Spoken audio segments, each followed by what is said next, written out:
반갑습니다. 오늘은 욥의 대답 세 번째 이어지고 있습니다. 욥기 14장 1절로 3절에 보게 될 것 같으면 여인에게서 태어난 사람은 생애가 짧고 걱정이 가득하며 그는 꽃과 같이 자라나서 시들며 그림자같이 지나가며 머물지 아니하거늘 이와 같은 자를 주께서 눈여겨보시나이까. 나를 주 앞으로 이끌어서 재판하시나이까. 욥은 극심한 고통에 시달리면서 기도에도 하나님께서 병을 낫게 해주시지 아니하시는 그런 모습을 보면서 인생에 대해서 깊이 생각을 하게 됩니다. 여러분, 우리가 아플 때에, 우리가 고통 중에 있을 때, 우리가 고난의 심연 가운데 있을 때 인생의 깊이를 알게 되는 것이 바로 그것입니다. 조금 부정적이긴 하지만 하나님과 인간 사이에는 큰 격차를 우리는 알 수가 있는 것입니다. 우리는 하나님을 모를 때, 하나님을 멀리할 때는 인간이 최고인 것 같고 인간이 대단한 것처럼 보이지만 고통의 심연 속에 들어가게 되면 나는 아무것도 할 수 없다는 것을 알게 되는 것입니다. 우리의 인생이라는 것이 그렇게 짧고 인생 동안에 걱정이 가득하고 시들면 그림자같이 되어버린다는 사실을 알게 되는 것입니다. 이러한 하찮은 인생, 그 가운데서 우리가 참 하나님 앞에서 교만하게 또 신앙인으로서 나는 깨끗하다 이렇게 주장하는 것이 얼마나 참 어리석은 일입니까? 4절에 보니까 누가 깨끗한 것을 더러운 가운데서 낼 수 있으리까 하나도 없나이다. 우리 인간은 모두가 죄인이기 때문에 우리 인간은 모두가 실수투성이고 모두가 다 하나님 앞에서 볼 때 하나님의 빛 가운데 비춰지게 되었을 때 우리의 어둠, 우리의 죄악상, 우리의 허물들이 다 드러나게 되어 있는 것입니다. 그러므로 욥은 외칩니다. 어떻게 인간 자체가 더러운데 그 더러운 곳에서 깨끗한 것을 낼 수 있단 말입니까? 이 말은 뭡니까? 하나님, 나의 죄 때문에 이런 고통을 주셨다면 하나님께서 나를 지으셨고 나를 눈여겨 보시는데 나를 또 주 앞으로 이끌어내서 재판하려고 하시는데 하나님 그렇게 하지 마옵소서 하는 그러한 호소를 하고 있는 것입니다. 계속해서 욥은 말합니다. 그의 날을 정하셨고 그의 달수도 주께 있으므로 그의 규례를 정하여 넘어가지 못하게 하셨사온즉 그에게서 눈을 돌이켜 그가 품꿈같이 그의 날을 마칠 때까지 그를 홀로 있게 하소서 그랬습니다. 하나님께서 우리 인생의 연수를 정하셨습니다. 언제든지 하나님이 부르시면 순서에 상관없이 하늘나라로 와야 되는 것이 인생인 것입니다. 태어날 때는 순서대로 태어났지만 죽을 때는 순서대로 가는 법이 없습니다.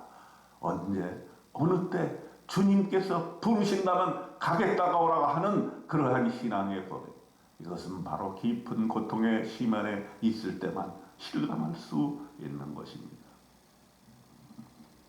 계속해서 욥은 희망의 상실을 얘기합니다. 나무와 비교를 합니다. 인간과 나무를 비교해 봤을 때 나무가 오히려 희망이 있지 않은가?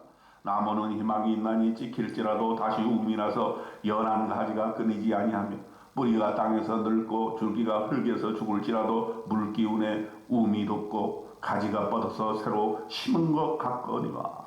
나무는 죽어도 희망이 있다는 거예요. 제가 우리 교회 주변에 여러 나무들이 있어요. 오동나무가 있어요. 심지도 않았는데 어디서 날라와서 그것이 자라요. 그래서 하루는 톱을 가지고 그것을 다 잘랐습니다. 너무너무 빨리 자라고 또 그 잎사귀가 너무너무 벌레들도 끼고 그래서 잘라냈는데 비가 오면 그 잘라낸 자리에서 움이 돋습니다. 연한 가지가 끊이지 않습니다. 죽을지라도 물기운에 움이 돋는다는 것이죠. 욥의 말이 맞지 않습니까?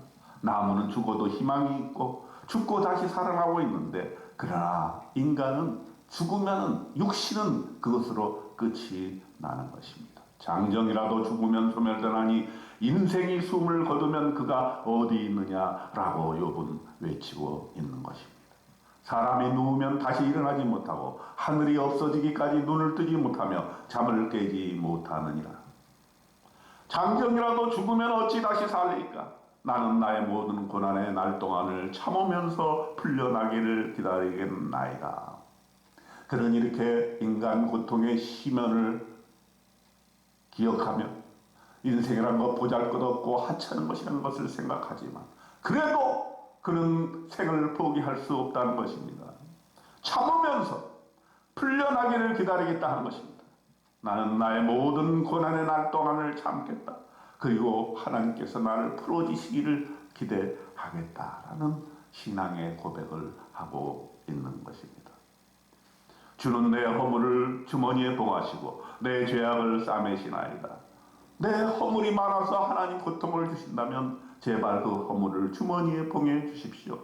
내 죄악이 너무 많아서 내 고통이 이렇게 심하다면 내 죄악을 싸매 주시옵소서 이렇게 기도하고 있습니다. 계속해서 그는 희망이 끊어진 자신의 육체를 돌아봅니다. 이와 같이 주께서는 사람의 희망을 끊으시나이다. 주께서 사람을 영원히 이기셔서 떠나게 하시며 그의 얼굴 빛을 변하게 하시고 쫓아 보내시오니 그의 아들들이 존귀하게 되어도 그가 알지 못하며 그들이 비천하게 되어도 그가 깨닫지 못하나이다. 결국은 하나님과 인간 두 존재에 있어서 하나님의 승리를 선언하는 것입니다. 하나님, 당신이 이기셨습니다. 우리 인간은 질 수밖에 없습니다. 인간의 교만을 꺾어주시는 하나님. 하나님 앞에 이렇게 탄원하고 호소하고 그의 아픔을 얘기하고 있습니다. 다만 그의 살이 아프고 그의 영혼이 애곡할 뿐이니이다. 고통 중에 있는, 병 중에 있는 모든 분들이 하나님 앞에서 이렇게 호소하고 애곡할 때에 하나님께서 우리의 기도를 분명히 들어주실 줄 믿습니다. 지금은 침묵하고 계시지만 하나님께서 이 고통의 나날들을 참고 이겨낼 때에 하나님께서 반드시 풀어주시고 또 그의 영광을 위해서 이 고통을 사용해 주실 것을 믿습니다. 라는 기도를 욥은 하고 있습니다. 여러분, 욥기 24장에서 하나님께서 우리에게 주시는 메시지는 뭡니까?